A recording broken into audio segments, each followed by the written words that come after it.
אל תגידו לא ידענו, ערבה בשם כולנו. אל תגידו לא ידענו, ערבה בשם כולנו. לא רואים שופט, לא רואים עורך דין, לא רואים רופא, לא רואים משפחה, כלום, ערבה. וזו מדינה שאומרת שהיא דמוקרטית.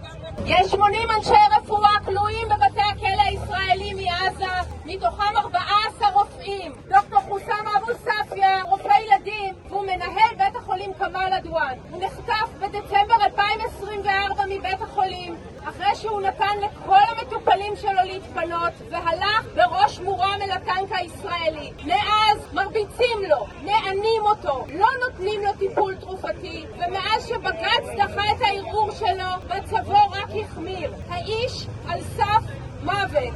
אנחנו פה כקולגות, רופאים ואקטיביסטים כדי להגיד שאת כולם צריך לשחרר עכשיו.